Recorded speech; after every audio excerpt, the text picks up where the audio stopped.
Ngayong araw, isang matapang na challenger ang kumasa sa ating Torque Tower Burger Eating Challenge. Pero bago natin panoorin kung kakayanin niya, siyempre hinanda muna natin ang ultimate burger na susubukan niyang ubusin sa loob na 1 minuto.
Sa isang malupit na burger battle, kailangan niyang ubusin ang malambot na buns, 2 layer ng burger patties, cheese sauce, fresh lettuce, pipino, hiwa ng sibuyas, makatas na kamatis, malasang itlog, masarap na ham, at syempre ang matamis at juicy na pineapple.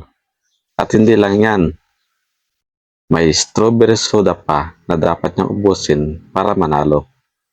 Ang hamon, ubos lahat sa loob ng 60 seconds. Kung hindi niya kayang tapusin, may bayad na 150 pesos. Pero kung kaya niya, libre ang burger at isang spot sa Hall of Fame. Naging madali ba para sa kanya o napasuko siya ng Torque Tower Burger? Tingin mo, kaya mo rin? Gusto mong hamunin ang sarili mo? Tara na at subukan ang Torque Tower Eating Challenge. Tag mo ang tropa mong mahilig sa hamon at sabay kayong lumaban. Available na ngayon sa Burger Moto in front of Miami along MacArthur Highway, Bamban, Tarlac. So, 1 minute. So, start na tayo. Hindi mo muna, siyempre pagka sinakit.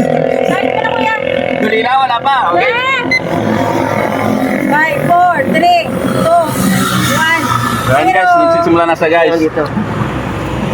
Mainit. Dali lang! Last 45 seconds. Dahil ko rin! Bilisan mo!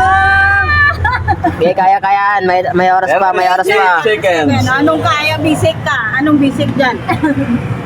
32, 1. Last 30 seconds. Kakayanin, no? Ang kakayanin na po ng yun. Hindi na Oh, lang. wala na. 24 na. Bilisan mo. 20. Ayan natin yung mga audience, oh. Yun, no? 15 seconds. 10, 9, 8, 7, 6, 5.